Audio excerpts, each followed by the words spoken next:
Thank you for coming.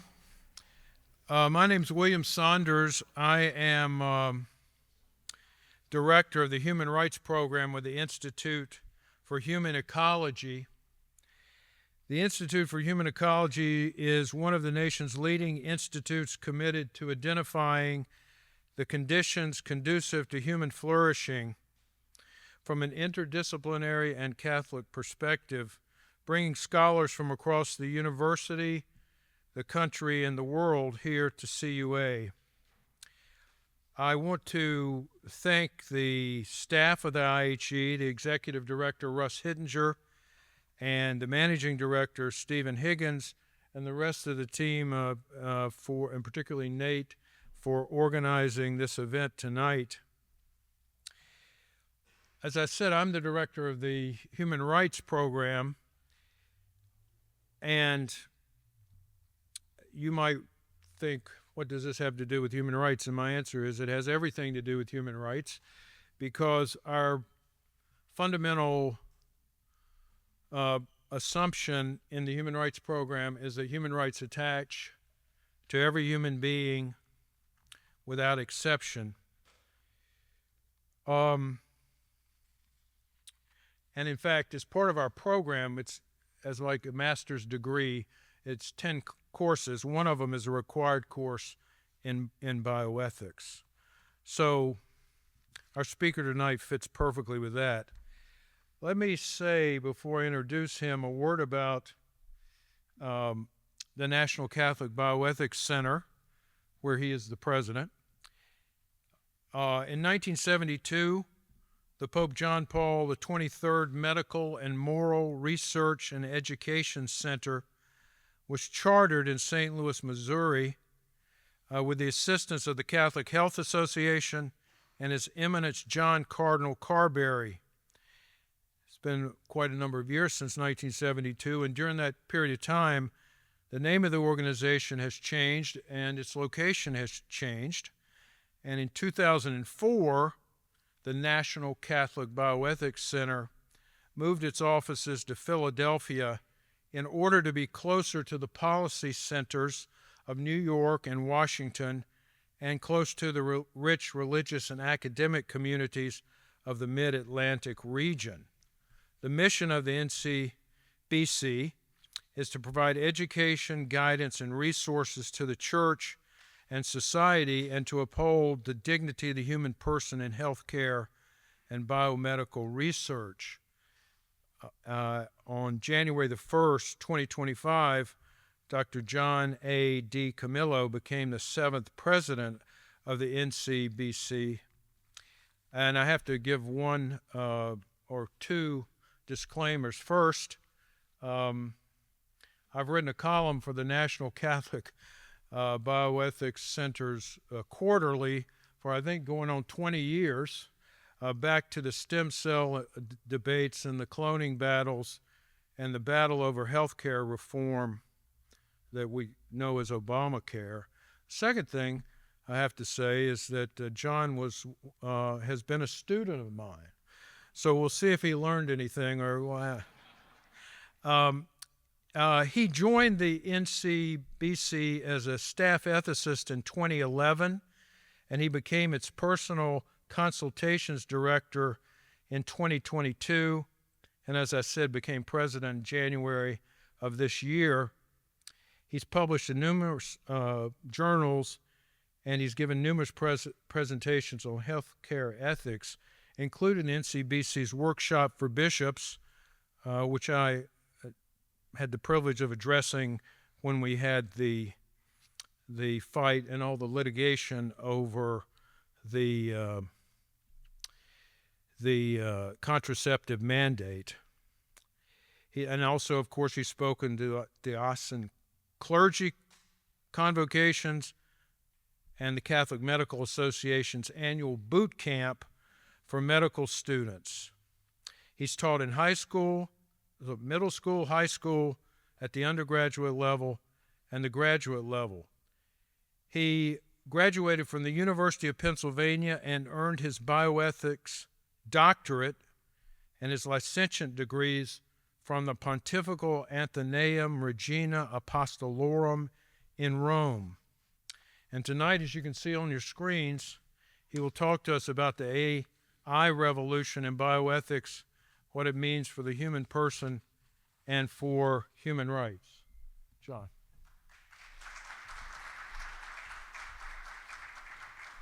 I have to say one thing before he starts. As you came in, you see we'll have a reception afterwards, to which you're all invited, and we'll take Q&A.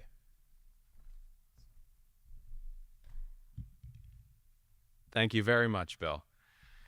And it's a little bit strange to call you Bill because you were my professor. But yes, so actually, I do remember from the class that you taught, that was the first time that I learned about Roe versus Wade and about the language of the penumbras and emanations. And I remember you formulating those words. And so that has definitely stuck with me ever since. And I'm very pleased to say, of course, that now that court decision has been overturned since Dobbs, which was actually the date on which we launched the Personal Consultations Department at the National Catholic Bioethics Center back in 2022. Well, thank you also, of course, to Bill for inviting me. Thank you to Dr. Maureen Kondik also for coordinating a visit with me here at the Catholic University of America. Thank you to the Provost, Dr. Aaron Dominguez, here with us, and to all of the rest of the faculty and administrators I met with, because I had quite a full day of meetings today with a number of faculty and administrators here at CUA. So thank you to each and every one of you. It's a real honor, and it is a pleasure and a privilege to be here at the Catholic University of America. I will actually add, since you were mentioning some of the history of the NCBC there, the move in 2004 to Philadelphia, well, it just so happened to coincide with exactly the time when I was an undergraduate at the University of Pennsylvania studying neuroscience. And so I learned about this National Catholic Bioethics Center and that they had student memberships. And so I actually became a student member of the National Catholic Bioethics Center almost 21 years ago now. And so I've been there ever since, in one form or another, through my bioethics formation and to ultimately this year being named president. So it's a great honor, it's a great privilege to be here and working for and leading now such a great organization. I have one very important disclaimer to start with as well, which is, of course, I am not actually an expert in AI. I am an expert in bioethics. I've been in the field for over 20 years, going back to that time, 14 years as a full-time staff ethicist with the NCBC, and I've seen quite a lot of things in the area of healthcare delivery. We at the NCBC serve the bishops, we serve dioceses, Catholic healthcare institutions, Catholic medical professionals, nurses, clergy, and religious, all on the front lines. And so through the experience that I've had working there, I've seen many, many things in the field of bioethics, but AI is definitely something new. And it's definitely something that involves and that requires all of us to come together, to put our heads together, and to reflect more deeply on this question of artificial intelligence. And so what my aim today is going to be is really to help us think through, or to just reflect on how we navigate this revolution, starting from the humble place that I am no AI expert myself, but we have plenty of those people in the room, and we have this great effort actually recently announced with the appointment of Taylor Black as the director of the new Institute for AI and Emerging Technologies here at Catholic University of America. So I'm excited, I am pleased to hear about these great initiatives to continue the research and reflection on this topic. So that all said, I'd actually like to start with a little prayer of Psalm 143. In the name of the Father, and the Son, and the Holy Spirit, amen. Teach me the way I should go, for to thee I lift up my soul. Teach me to do thy will, for thou art my God. Let thy good spirit lead me on a level path. Amen. Father, and the Son, and the Holy Spirit. And now what we all just did is something AI can never do, right?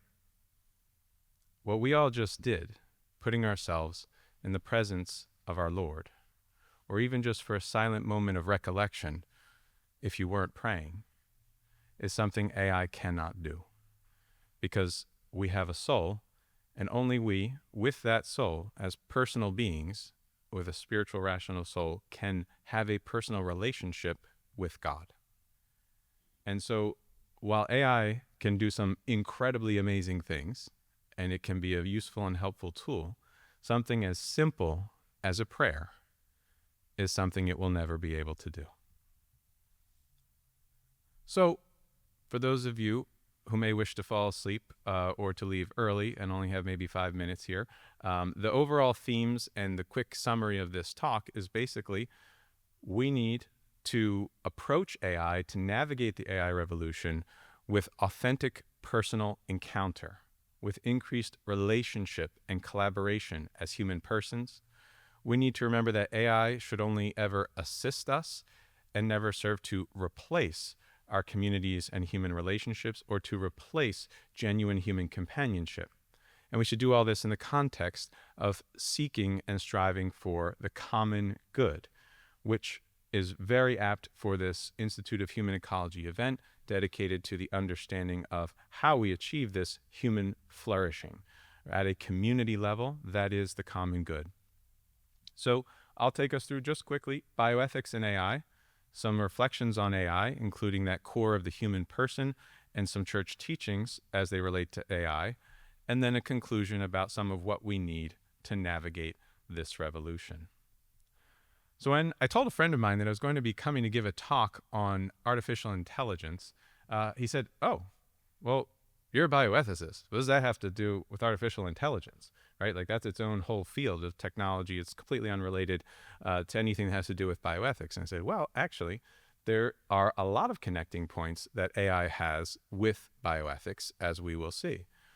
Now, first of all, we have to understand what AI is. And again, I'm well aware there are a number of different ways of defining artificial intelligence. I did my research to prepare for this. I just pulled a simple definition from the Encyclopedia Britannica, where it says the ability of a digital computer or computer-controlled robot to perform tasks commonly associated with intelligent beings. This is a very interesting definition to me, especially because the way that we often hear people talking about AI, it can seem like AI is a being, like it's a thing, right? Oh, AI can do this or AI can do that. It's almost like we're already personalizing it like it's a being.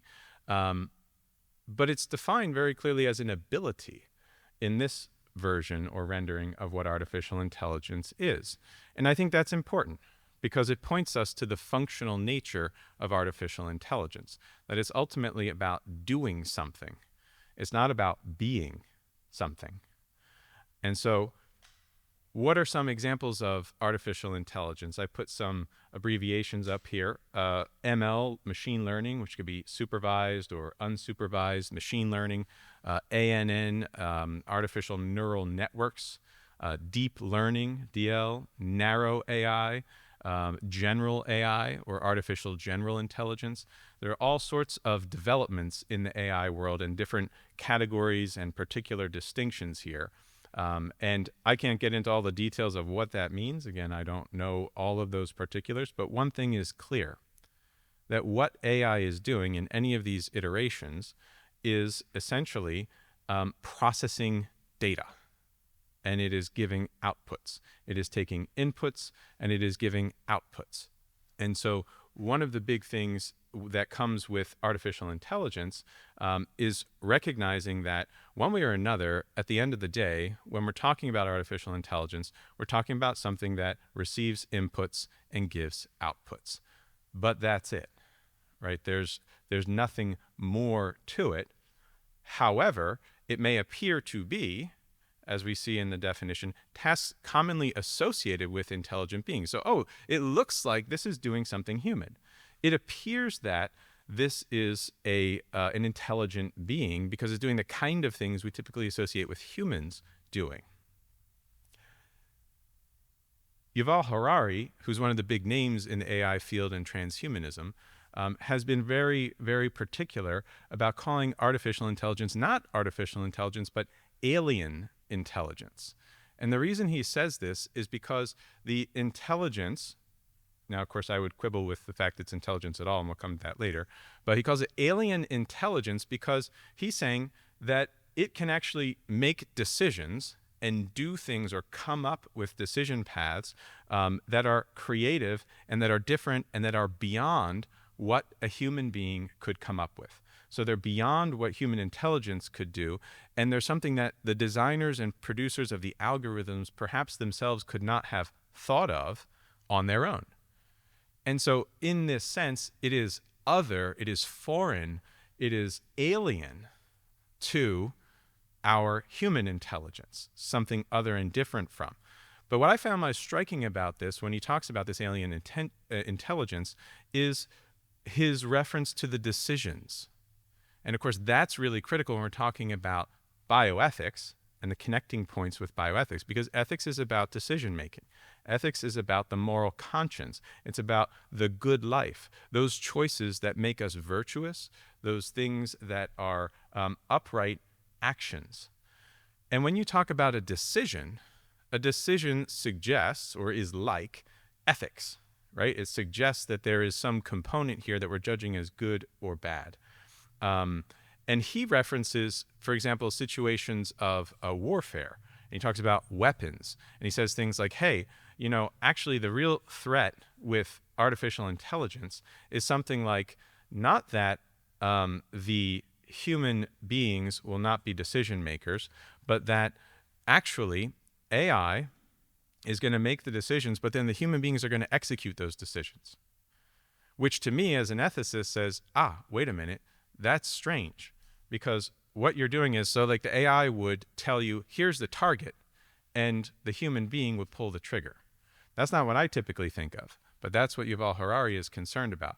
And if you apply a similar principle to something like healthcare, for example, which is tied to this field of bioethics, you could get a situation where you have algorithms that produce a decision pathway for patients who may have terminal illness. You could think about care pathways. You could think about quality-adjusted life years and some of the formulas that we've already been using in places like England.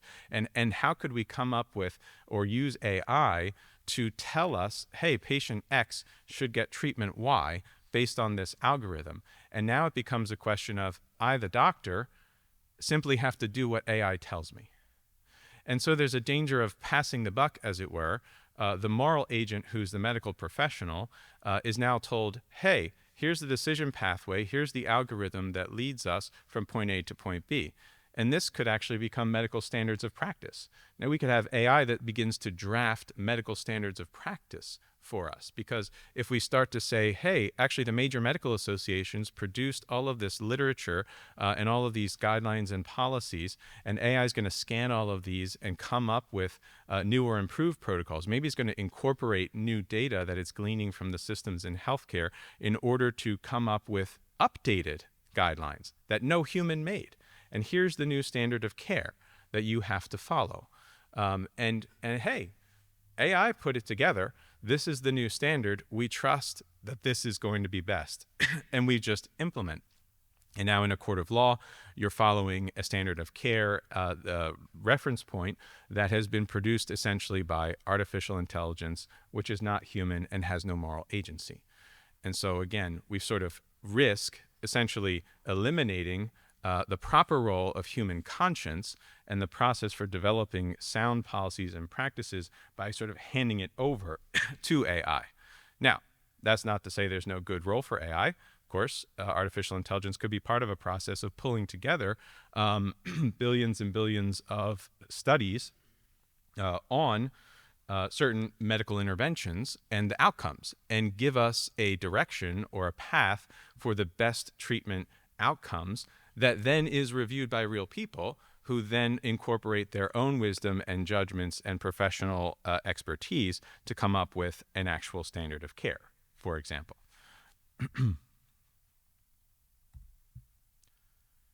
So let's talk a little bit more about what bioethics actually is. Bioethics goes back actually to about 1972 when the NCBC was founded, as far as the field is concerned and the term bioethics is concerned. It deals predominantly with threats to human dignity, especially in the areas of, let's say, the traditional, what we would call, certainly in the Catholic world, intrinsic moral evils, or in terms of natural moral law.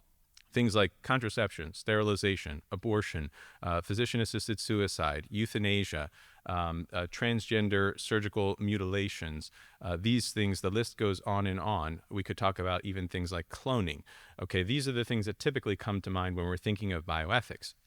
And I mention this because I find it very fascinating how we've gone from what I would call a very clinical ethics approach, or an intrinsic moral evils approach, to bioethics, and saying, hey, here are these sorts of interventions that should not be done, and which were major points of contention in the Cultural Revolution of the 1960s and 70s.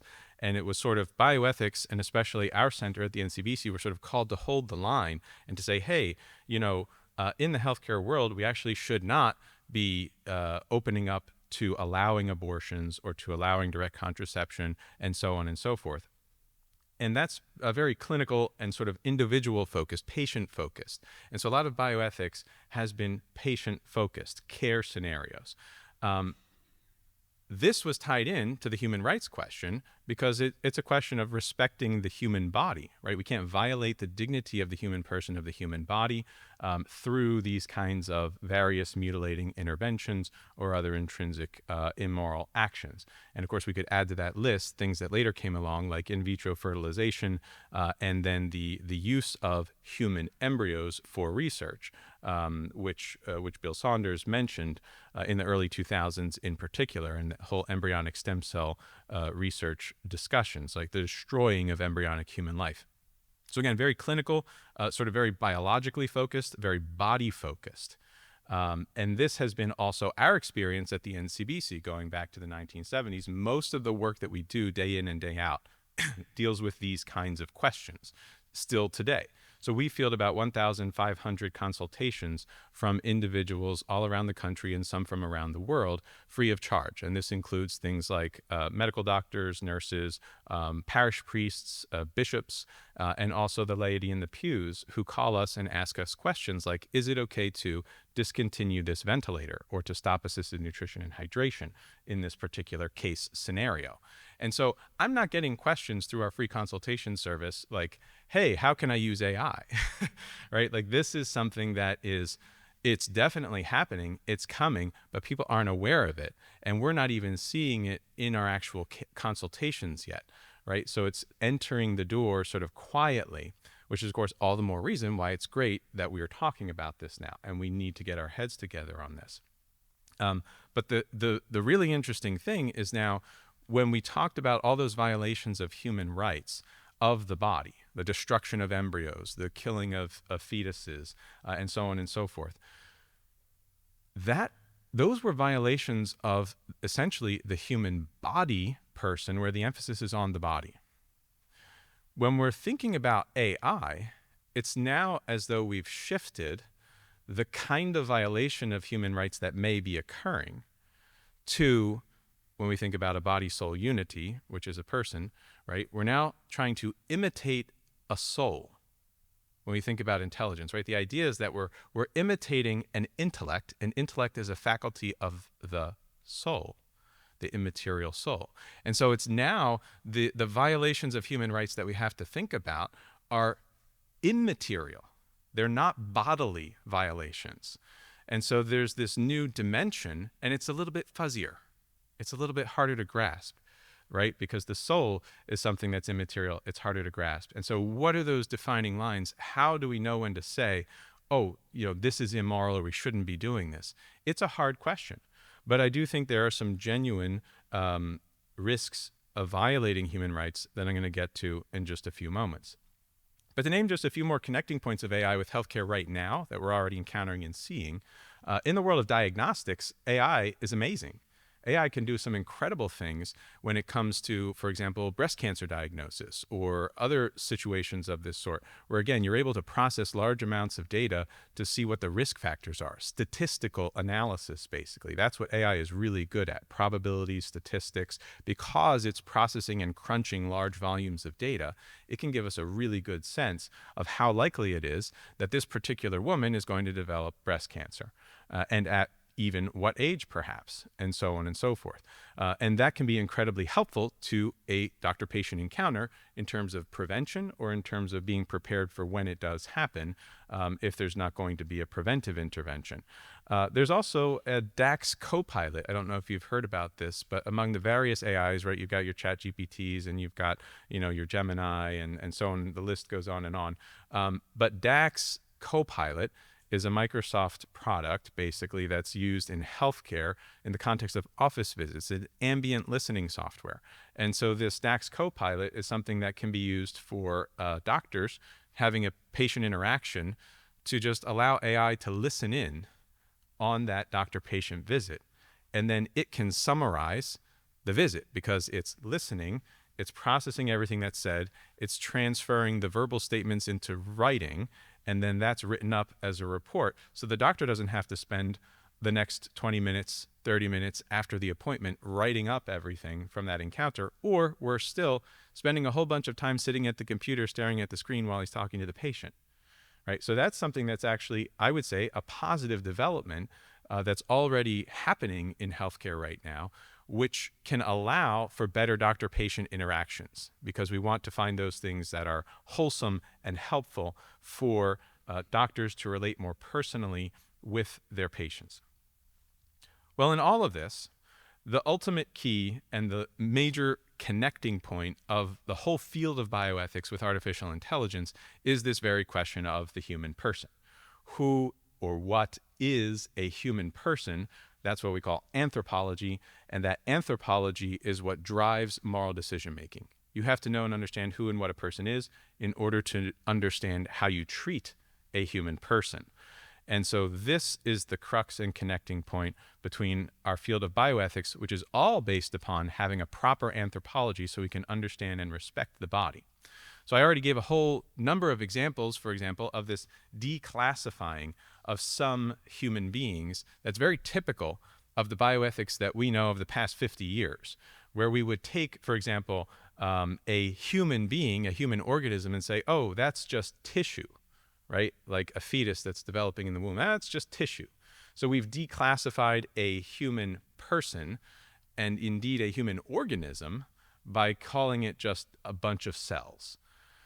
Or we could think about the disabled individual at the end of life, or someone who's in a coma, where we might say, hey, this individual is now no longer functional, or they're close enough to being dead. Maybe they've lost their personhood.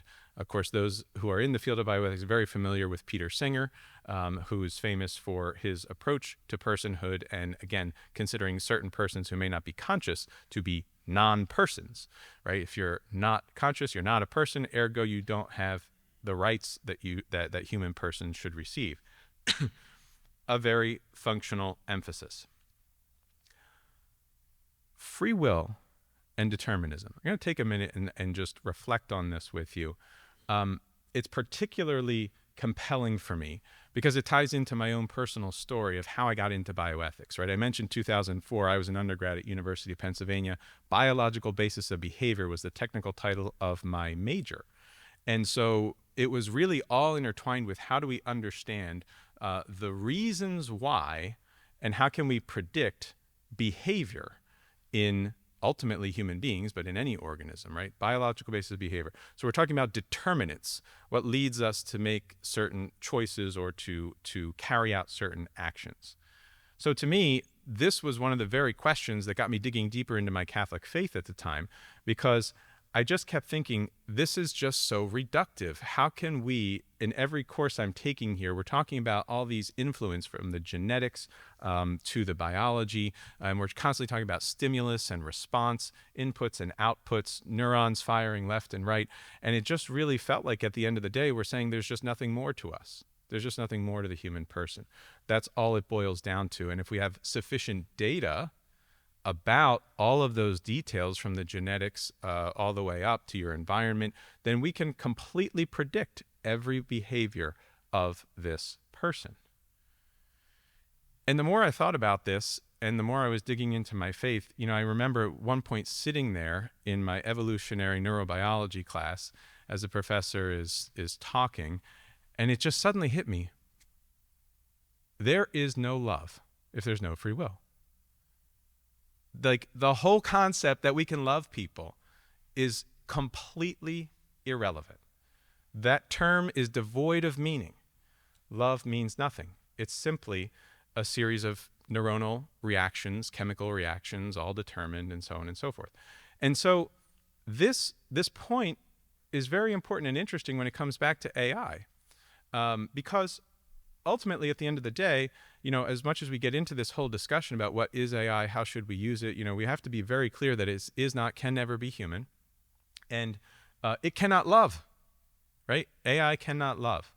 So as much as it might be able to simulate affection, it might be able to simulate or even stimulate certain feelings in us, because we do have bodies and we do have emotions and we do have neurons that fire in response to certain inputs that we receive. And so all of that can be elicited when we get AI interacting with us in a certain way. So like a chatbot that takes on a persona and is able to impact our emotions and our passions, that can happen and it's real. But the sad reality is that in this situation, there literally is nothing behind it.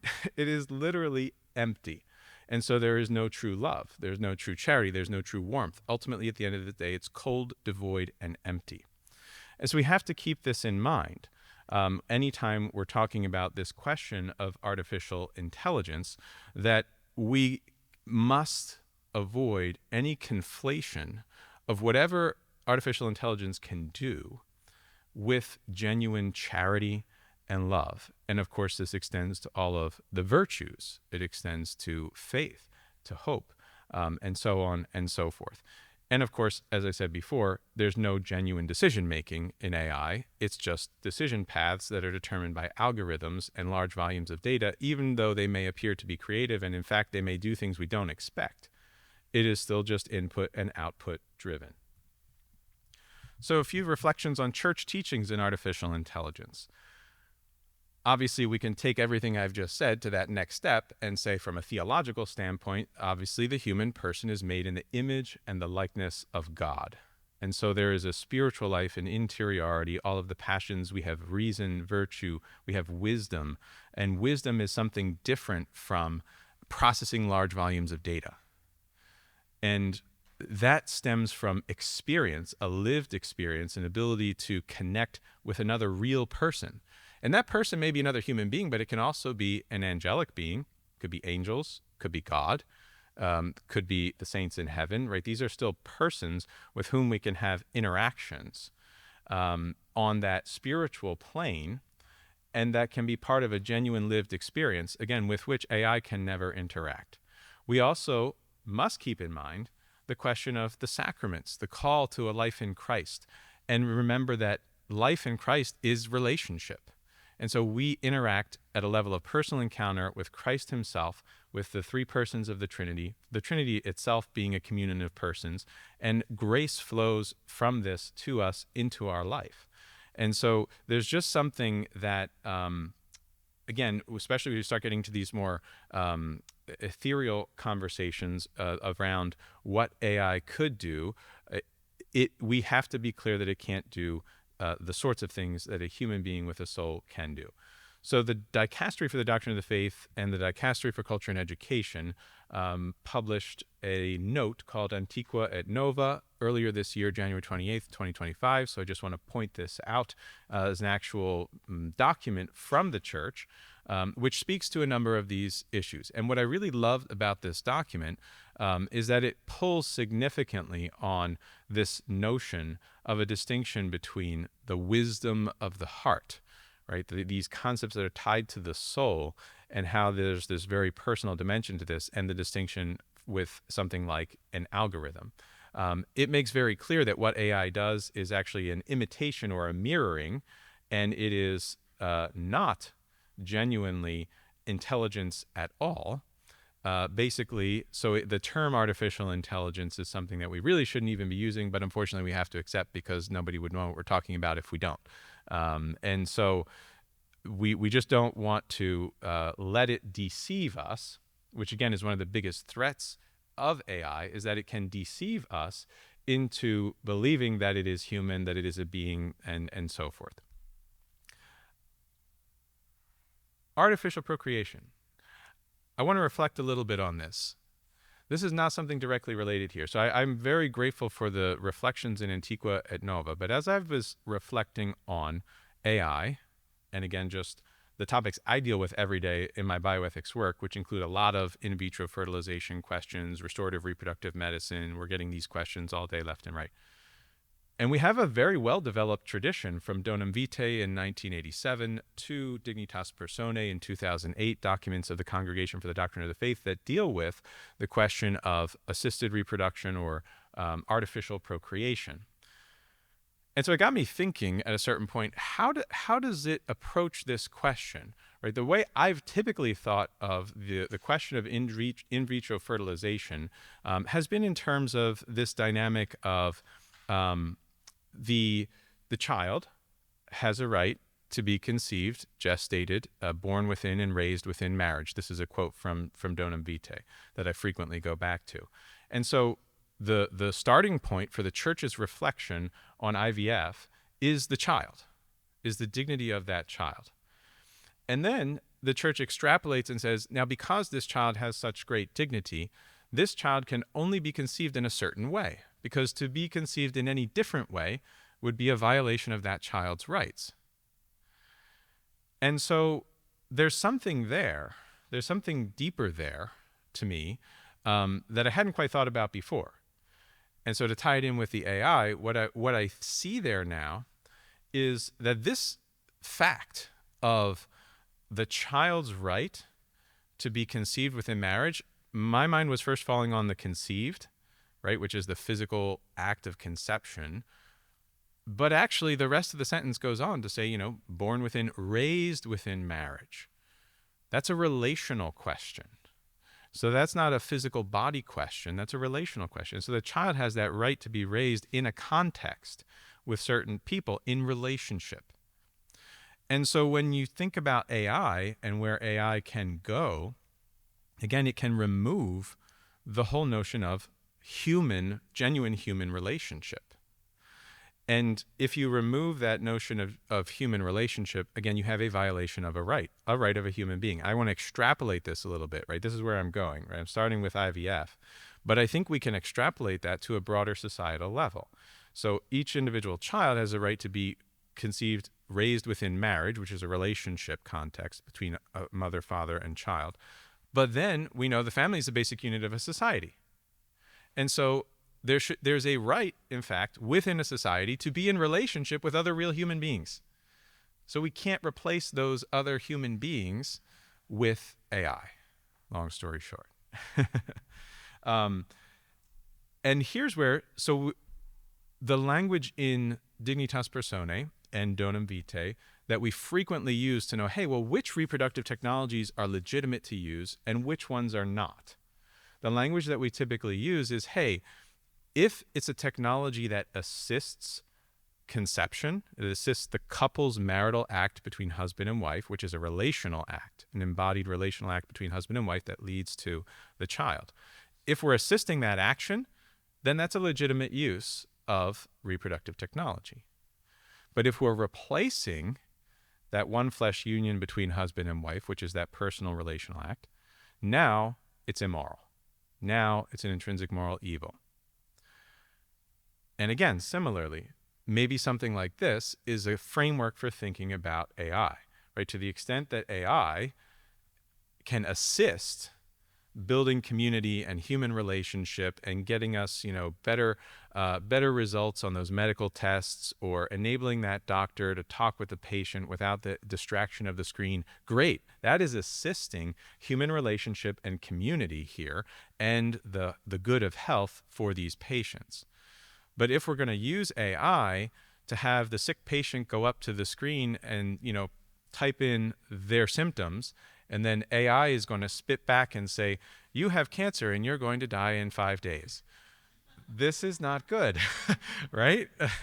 This is a removal of human relation. It may be right. It could be completely accurate, right? But you've removed human relationship.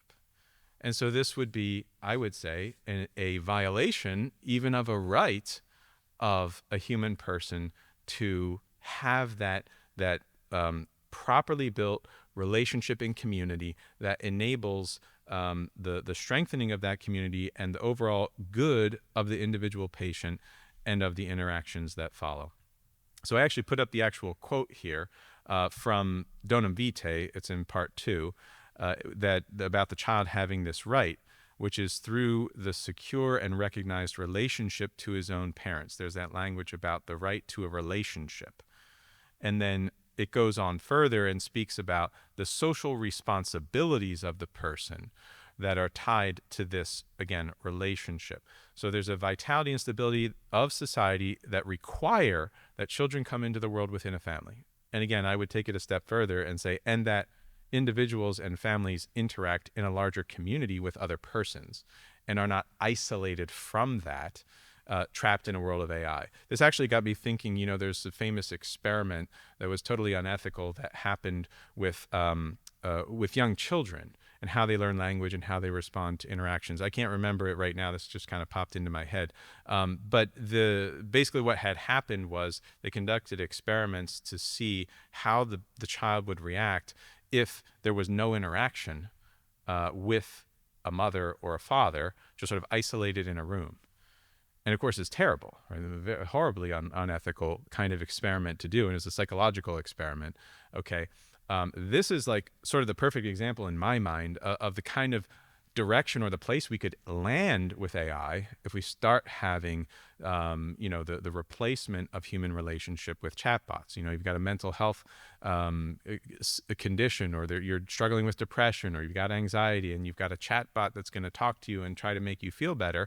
Well, maybe you will feel better temporarily, but in the end, it's going to be devoid and empty, and you're actually not building genuine relationship, and it's going to be harmful and a violation, I would say, again, of human rights there. But to put the positive spin on that, just to be clear, right, you could have a situation where you use a chat GPT or some other kind of chatbot that's specifically designed to give initial inputs, maybe, to a person who might not want to go to a real human being first, right? Who may be in an isolated world and is struggling with human relationship, and maybe that's the very cause of what they're struggling with in their mental health situation. But they would be willing to explore and ask a question to an online AI. Now, in that situation, if the AI is programmed properly, because it all comes back to how you program it, right? It has to have a goal, it has to have a framework to operate it within. And if the goal or the framework is to get a person who connects with AI to real people, then that could be a good thing, right? Like, again, it could serve as a conduit that assists with connecting an isolated, lost soul to a real person and a real sense of community as the ultimate outcome. And there's where it could be a legitimate application. So in conclusion, what is it that we need to navigate this AI revolution? How do we defend and promote human rights in this AI revolution?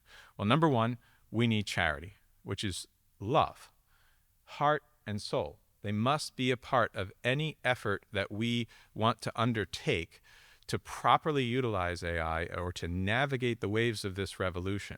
So we need to lean into true personal encounter as much as possible, maybe even more than ever. I know COVID was a big hit against in-person contact with people, and we need to regain it. We need to regain that as a society, as a culture, and it will enable us to better confront the challenges of AI as well. We need to lean into our spiritual lives.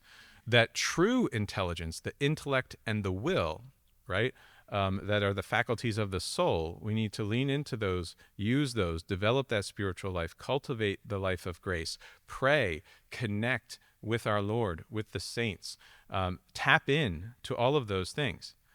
And actually, as a sequelae to that, I would say we need to lean into sacrifice and suffering. Because one of the challenges with human relationships is that we're all limited. And we're sinful, and we sometimes hurt each other. And so sometimes it's hurtful to try to engage in personal encounter with real people, right? And that's tough.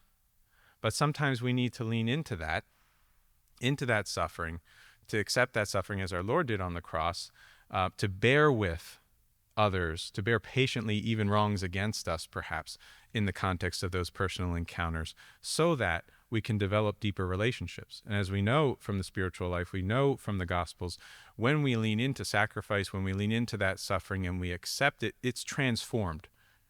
Christ was raised from the dead. It's transformed into life, to healing, to love. And that could even happen, for example, if we have to make some tough choices around, hey, if we use AI in this way, maybe it's actually going to increase our overall physical lifespans. But is it going to enable us to flourish in human community? And if we have to take that choice, right? We live longer or we damage our human relationships and are unable to truly flourish, I'd say we need to emphasize that flourishing, right? Maybe we need to lean into that further, which ties into one other big point that just comes to mind now, right? When we think about public health, and the whole public health sphere is actually an area that could be, again, very appropriate for helpful AI interventions when we're looking at population level data to try to find good solutions at the population level. But it also comes with a huge risk of, well, now we're going to, based on this population level data, require or force all people down a particular path in order to achieve the goal of greater health for the whole. Let's say 90% of people would survive if we took this path, whereas maybe only 60% would survive if we take this other path. But path B here, the second path, with 60% overall survival, might be the path that involves a strong and flourishing human life, and all those, or many of those who may die in that other missing 20%, that could be a situation where they've died peacefully, they've died with love, they've died with their families, right? They've died going to heaven because they were prepared for the sacraments, right? Now, I am not, please don't misunderstand me, by any stretch of the imagination suggesting that we should not try to prolong life and save people, right? Healing is the priority and the ministry of medicine. And so we definitely want to continue to try to save lives, prolong lives, where that is proportionate and reasonable. But we just have to remember the scale of values. That's all, right? Like, we need to remember there is a scale of values, and we can't render absolute the physical good that maybe AI can tell us would be the best outcome over the strength of our human relationships and communities. That's all. And so the final thing is we need to engage this genie that's already out of the bottle, because AI is already out there. It's already very active. And so I'll just end on this last slide with a few suggestions for how we engage this AI genie that's gotten out of the bottle. I mean, number one, just very practically, we can start to avoid or block AI chat access to vulnerable groups. Of course, we think about young children first and foremost, right? We don't want them getting into AI chats with chatbots that might be leading them down destructive paths or giving them a false sense of human companionship that's really fake and which is ultimately going to be destructive. There's a number of tragic cases already happening where people get into these situations and then maybe even their parents don't even know about it. They're talking to these chatbots. They're developing what they think are relationships that are giving them positive feedback on an affectionate level or otherwise by the nice words that they may read. But then they can lead them down paths of destruction, ultimately to isolation or to suicide. Second, we need more intentional Christians in the AI sector. So we don't want to run away from this, right? We don't want to just say, oh my goodness, AI, let's all run away. We need Christians in there. We need to better understand what's happening and be part of the solution. And so getting Christians who are intentional about that faith, who have that proper anthropological grounding, who understand that body-soul unity, who understand how AI is different and fake compared to true intelligence and the soul, they need to be in there so that they can shape helpful uses and applications of AI.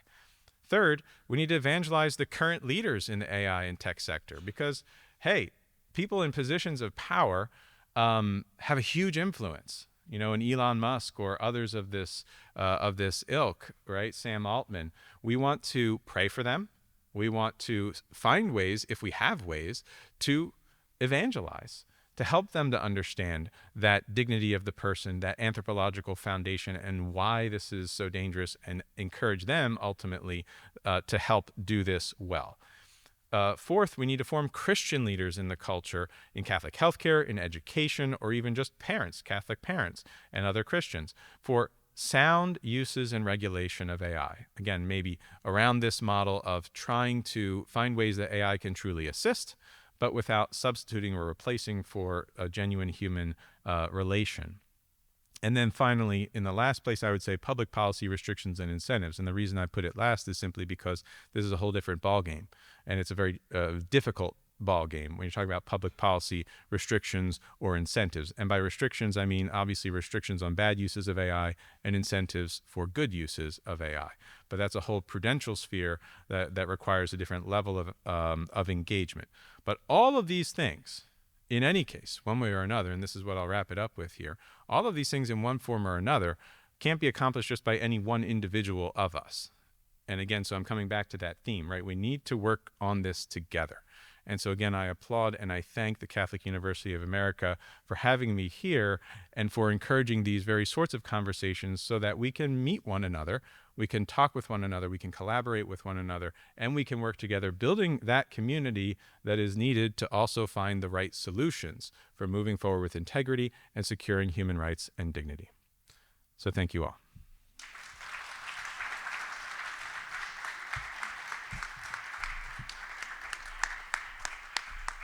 So I know we have microphones. Yeah, we've got microphones. So any questions? You can do it. Yeah, you can go. How many questions? You want me to pick somebody? Okay. Yes, sir. Thank you, John. Can you hear me? Thank you, John. That was great. So as you've said, Mother Church has a really rich tradition for dealing with problems like this: consciousness, relationship of body and soul, criteria for technical domination with JP2 and others. My question is, using the metaphor of a doctor trying to convince a pregnant woman to get an abortion by saying, "Don't worry, your baby doesn't have a soul," how much of this problem that we're dealing with can simply be attributed to bearing false witness on the part of companies selling these products? You're right. Great question. Hard to quantify, but I would say a huge question is precisely this: are we properly identifying when something is AI or not? Is a key piece. In other words, I think that if you're going to have a proper use of AI, one of the factors should be the person using it needs to know that it's actually AI and not a real person. I don't know if that's getting at what you're saying there, but I do think if you're marketing it as anthropomorphic, as, hey, this is intended to be companion robot or companion AI, you know, sorry? Yeah, okay. Yeah. Right. Yes, and the selling of it as humanoid is a problem. Yes, I would say that. Yes. Yes. Maureen. Fantastic talk. I was particularly struck by your analogy that comparable to insults against the body, you can actually have insults against the soul, against the dignity of the soul, by depriving people of their both obligation and their right to make decisions through their informed conscience. So in the context of healthcare, if it becomes normative for AI to make decisions for healthcare workers, are you envisioning, or would you care to comment on the need for conscience protections? Yes. For absolutely. people to object to and to simply refuse to obey the standard of practice that comes about through a mechanism that does not involve human decision making? Absolutely, yes. I would definitely advocate for the protections for conscience for that very sort of situation, yes. Yeah. Yes. Thank you for your talk. It was wonderful. You mentioned the principle that undergirds artificial contraception. I thought that was a really great analogy or framework to how we think about AI, about assisting and replacing. So AI, however, it imitates human intelligence, so it's immaterial. And I wonder, at what point can we say that it's not merely assisting but replacing? Because already, even just in the business world, AI is just sweeping up jobs that, oh, this can be done by AI, or, I don't need an accountant. And these are all very helpful things, but there will also be a lot of people out of jobs. So I guess, what are some principles for assessing when AI becomes, when it replaces human work and the human dignity as a result, versus when it just assists? That is a great question, and it definitely needs some more fleshing out in my own thinking as well, to be honest, right? This is just initial reflections here, but the replacing, what I can say for sure is this: the replacing that I have in mind is not necessarily replacing a job, actually, but replacing quality human interactions. And that may or may not be the same thing, because you could have situations where there may be loss of jobs, but maybe there are other opportunities for other work that replace them, right? In other words, you're not necessarily replacing the person or the job per se in a situation like this, but you may be having other opportunities that arise for the individual to find work. Now, I think you would need a few distinctions in here, but I do think that if the amount of work replacement were of such a degree that really you're actually destroying human relationship in a local community, and again, I can't put like a number value to that, right? But yeah, if you were to sort of totally decimate a particular community that's going to lose 80% of its workforce in that local area, that could have drastic damaging effects on all of the families and the relationships in that community. And that might be an instance of, you could say, replacing of the human relationship component. Okay, but if you're talking about something like, well, actually, it may be just a small portion of the workforce in this particular area that's affected, and maybe they're going to be able to find new work, or maybe AI is going to help find new work as part of that, right? So it's not just a job elimination, but maybe there's also a job creation, so that stability and relationships are able to be maintained in that community. I'm just kind of frustrating this out, talking through as in response to your great question. But yeah, it is an analogy, and we need to work on more of the particulars of what exactly that means for something like job losses. Yeah. Yes, Father. So, based on and the first part that you said, that AI is very good producing outputs based on the inputs that it's out there. So you're aware in the AI that is used in healthcare, if those inputs are according to a correct anthropological point of view of the human being, based on Catholic point of view, but at the same time, which is based in natural law and is for everyone, not only for Catholics. Yes. That helps to produce that very good inputs, actually correcting misconducts, And if there's some boundaries also put in those inputs, I don't know if you're aware if those AI systems used in healthcare use these correct foundations, anthropological speaking. You know what I mean? Yes, I'm not aware, to be totally honest, of what framework any of these AI systems are using.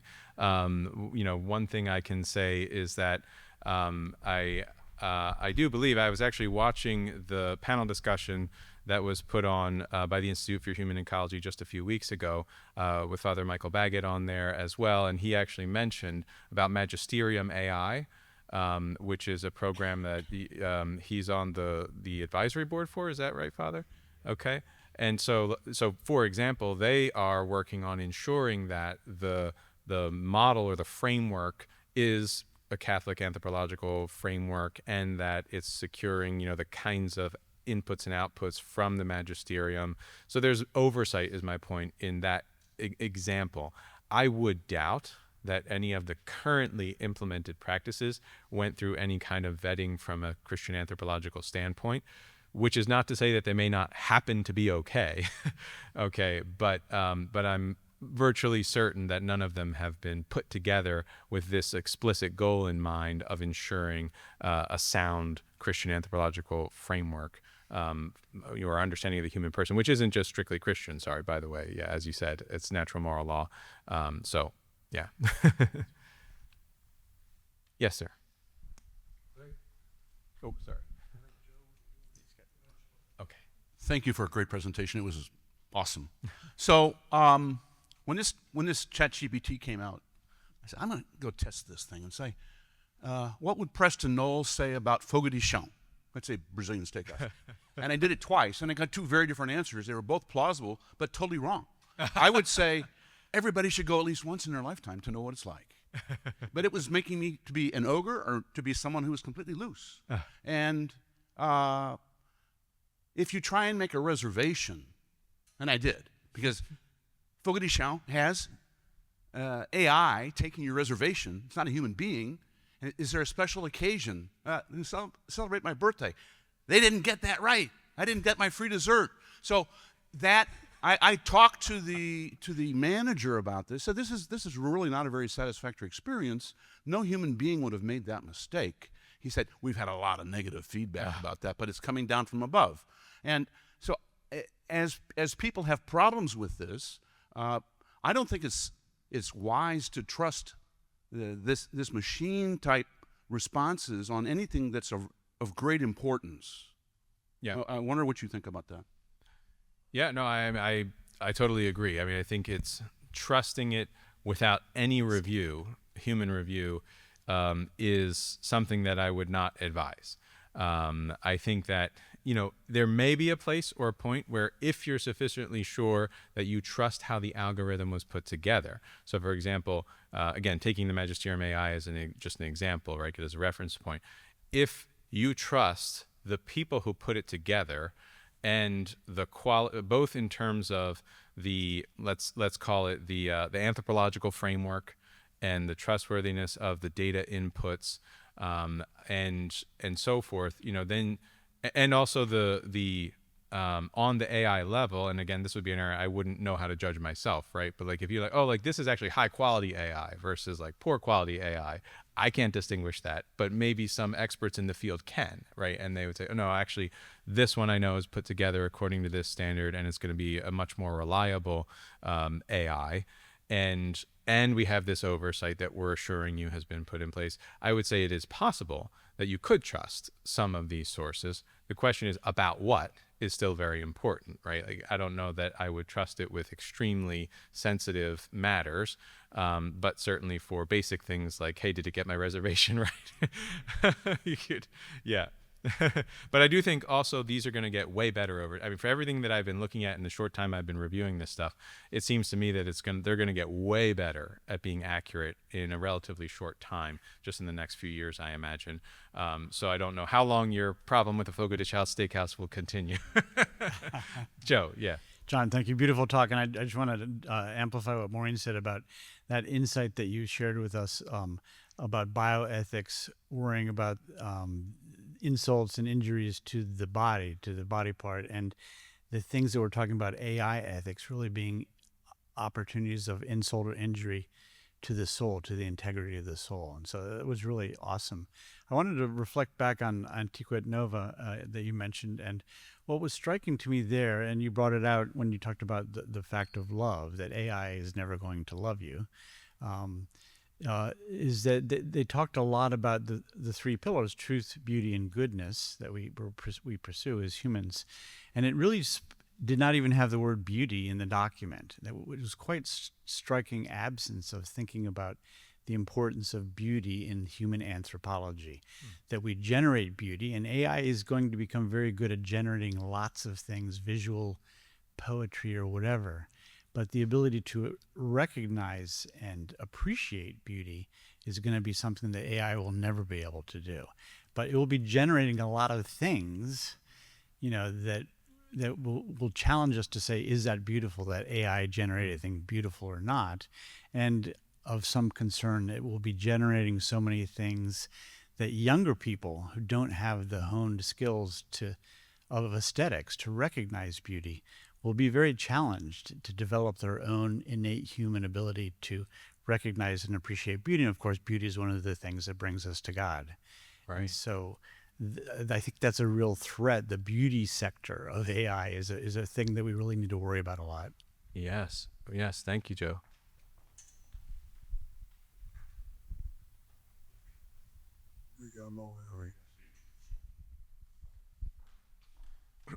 Hi, thank you so much for your talk. You gave us a lot of food for thought tonight.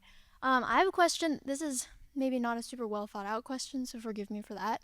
But even in our language tonight, we've been talking about AI replacing human beings, but that language itself suggests a sort of agency that like this thing AI could replace, and I feel like that is potentially an imprecise way to speak about it because it's not AI that would replace, it's human beings like attributing, like seeing AI as being able to replace us. And so I feel like one side of the question certainly is, AI's powers, ability. And then the other side is like how we understand AI to be. Because I think there needs to be like an understanding, especially in young people that are flying to this helpful tool too much, that we can't give it power to replace. It's not that it's going to replace, it's we will like cede power over to it. So do you have any comments on that? Yeah, that is an excellent point, and I agree. There's no question. At the end of the day, the active agent isn't AI. It's always the person who's making a decision about what to do in response to what AI does, right? So the AI will produce an output, and then it's a person has to decide what am I going to do with that output from AI. And so again, chatbot situation or something like that, then it's like, okay, well, this chatbot responded with this sentence. Now, what do I do with that sentence? What does it mean to me? How do I act? What moral decision do I then make? Because I'm the only one who can actually engage in, strictly speaking, even the philosophical terminology, a human act, which is where you have, object and circumstances. You can do an ethical analysis that only applies when there's genuine agency. So you have to have an intellect and a will, and AI does not have it. So it's a great point. Yeah. Thank you. Yes. Joyce, how I know why Father Wagon. Sir? I didn't think I needed it. Thank you. John, excellent talk. Father Baggett, really, what a delight. Really appreciate it. Just a couple of comments. Thanks for your call out on Antica Nova. For those who have not read it, whether you're Catholic or not, I'm not yet. I would suggest please read it. It is the best document on the nature of human intelligence and non-human intelligence. Strongly recommended. The other comment, you mentioned magisterium twice. So I had to mention it a third time. But before I get there, one question I would ask is, what efforts are folks like you and others doing to bring non-Catholics who share the same values into the fold? You talked about a list of people to engage. What about individuals like me, organizations like those I represent, where we think we share the same values of individual, family, and community? Prosperity where you play, prosperity where you pray, and prosperity where you pay. How do we work more together to bring that shared thing up so that it's not individual groups fighting the battle against big Silicon Valley, but it's us working together?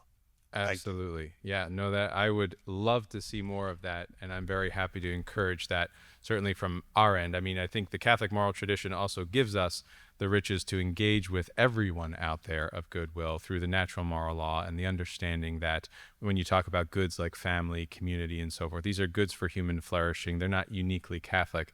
And so this is something that we certainly can, I think, work together and should. In fact, that's part of exactly the vision I'm trying to spell out here. The more collaboration, the more personal encounter of all people of goodwill trying to engage with these issues, the better. Yeah. Yes, sir.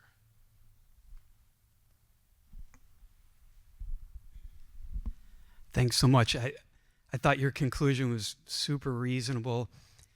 Assuming that AI is a neutral technology.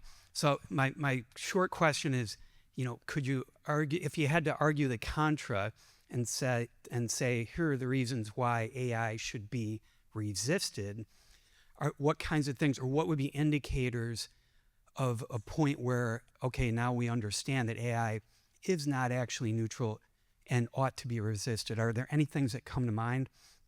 I could elaborate a little bit more if you wanted a second to think, but I read a great article, I can't remember the guy's name, and it was called Why I'm an AI Hater. And he basically pushed on your assisting versus replacing distinction. And his point was anything we hand over to AI, we no longer actually do. So all your examples about researchers and they're going to get all this output from AI, but they haven't read any of the articles, they haven't engaged themselves. So is there a point if you, I know it's not the point of your talk to argue the other, but if you wanted to, could you point us to any concerns where we might need to resist AI? Well, sure. I mean, if I wanted to argue along those lines, I mean, you could simply you could point to the long-term outcomes of the failure to properly regulate AI. In other words, the failure to actually implement these kinds of approaches of limiting to certain forms of AI and having proper oversight. If you were to say, well, that's going to fail and the outcome is going to be so terrible that we shouldn't even start down that path, and it's better to just immediately say no completely to all AI with no exceptions, that's a case you could probably make. Now, what I would say is, and I just want to be clear about this, is sometimes, I mean, actually say frequently, in these conversations around ethics, the question of whether something is intrinsically immoral or actually neutral, but then there are prudential considerations, is often blurred. And what do I mean by that? I mean that I would still say that AI is neutral, even if I were to argue the opposite position. I shouldn't say the opposite position, but a different position. If I were to argue, hey, actually, we should completely resist AI because we're not going to be able to properly regulate it, and it's going to lead to this horrible outcome, so we better all get on board and stop it before it goes anywhere, I would argue it's still morally neutral. But what you're saying is that it's imprudent for us to allow even an effort to properly regulate it, which I believe is doomed to failure. And so that's how I would approach that. Yeah. Yes, sir. Thanks for the talk. First, just a brief observation. I work in national security and technology, and in the context of artificial intelligence, at least, it's frequently discussed that the United States is in a competition with China. China is inherently a materialist society. It is a Marxist-Leninist government, and we see this up and down China on issues of bioethics. So it's just an interesting thing to keep in mind on the prudential conversation about public policy restrictions on the advancement of AI in that potentially adversarial environment where these capabilities are being developed anyway. Just an observation. A question for you. So this relates to national security. Brain-computer interface technology is increasingly prominent or promising. However, it does seem that some of the intention behind this technology is not only to restore human function, but perhaps even augment human function beyond what is typical.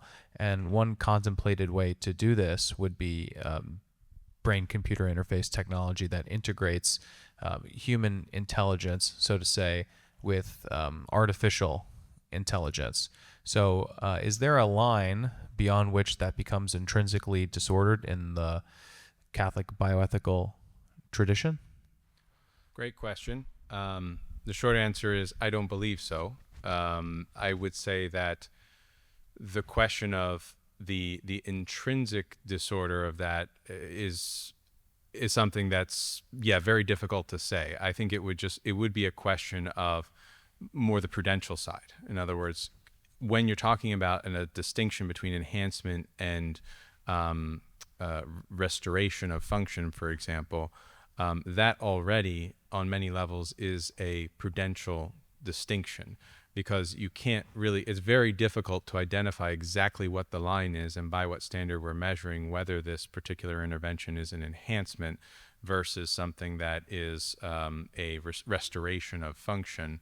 And so those are actually ongoing debates for some time, just in the field of, even other areas that involve genetics and so forth. You could get into these discussions.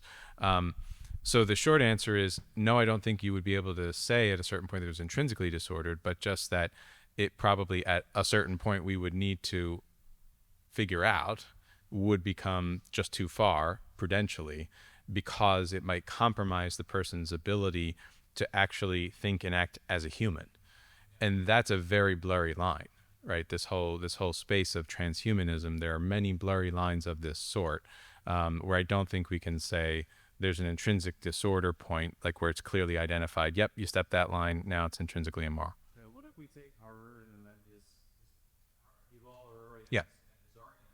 Some of these AI capabilities are inherently not human. They're sort of alien. They're beyond what humans are capable of. So could that be a starting point maybe for the prudential conversation? Like, Sure. if Stephen Hawking is not capable of doing this, but you are because of technological augmentation, or everyone is able to do that, or are we going beyond the frontier of a human intelligence that would otherwise be characterized by relationality and embodiment and all the principles you're discussing? Would that be like a primary red flag? Yeah, I would say so. I think that would be a very good starting point for a conversation of that sort. Yeah.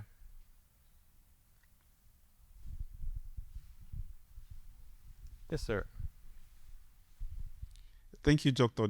John, for your wonderful presentation. I want to, you rightly pointed out some benefits that AI presents, especially in the doctor-patient interface and the interaction. My question is around access to healthcare. How do we ensure equitable access to the benefits of AI in medicine for all, especially with the marginalized and vulnerable communities? What role should bioethics play in preventing a digital divide in the healthcare system? Thank you. That's a very good question. I think it touches on a deeper, broader issue of just equitable access to all sorts of medical interventions at any level. In other words, a high-level intensive care and so on and so forth. I mean, I think that's a much broader conversation, and AI would just be one piece, because it would be one piece of technological opportunities or technological means which aren't necessarily distributed equitably around the world and in every location. I think bioethics does have something to say in this area and certainly can engage with this topic. But I think that's a much broader conversation around how you effectively accomplish something like this and what constitutes an appropriately equitable arrangement, because that is just that's a huge topic area in its own right, which I would say I don't have a short answer for right now. But yes, I think that it's within the realm of bioethics and healthcare ethics, absolutely. And we do want to be reflecting on and also engaging with that sort of question about how can we provide the best care or enable care opportunities for vulnerable populations or for impoverished populations. And so those are much needed conversations as well. And AI would be one piece of that. Yeah. We have time for one more question.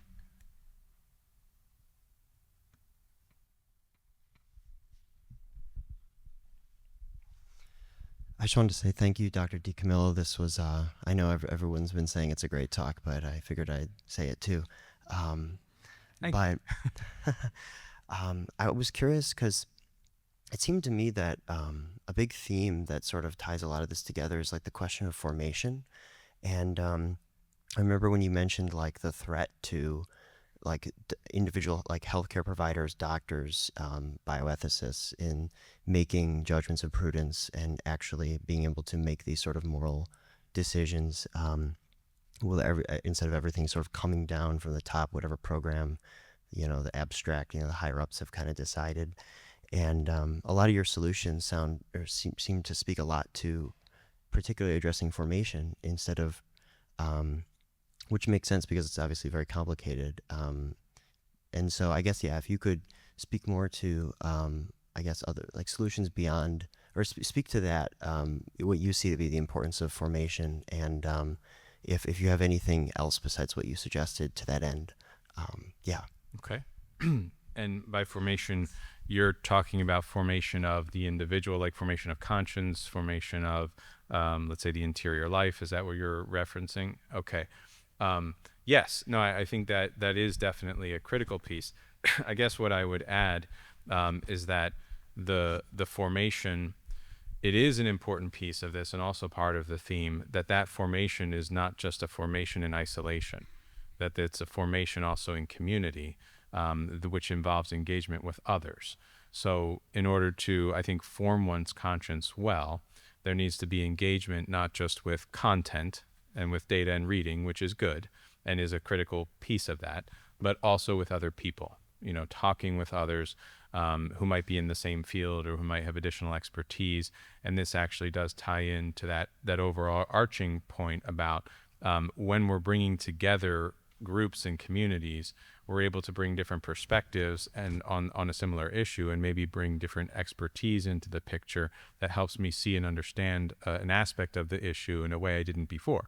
Or maybe I had an understanding of certain quotes from sacred scripture or from the catechism or from whatever sources that I thought was the proper interpretation, but now I'm engaged with someone else of goodwill who is giving me a different viewpoint, and I'm saying, oh, I never thought about it that way. Actually, maybe I've learned something new and I need to approach this differently.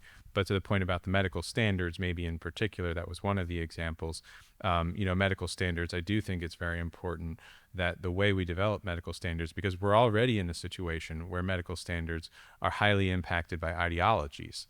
For example, you can give a laundry list of all the different organizations that have medical standards that are contrary to basic human dignity, on the mental health level with the transgender question and on abortion and so on and so forth. And so, it's all the more important that we have conversations and formation that's going to go into the development of good standards, which goes beyond just an ideological group that's a closed group, and that also goes beyond, of course, handing it over to AI, where nobody is really, in a sense, saying what this should be apart from the people who built the formula or the algorithm. So.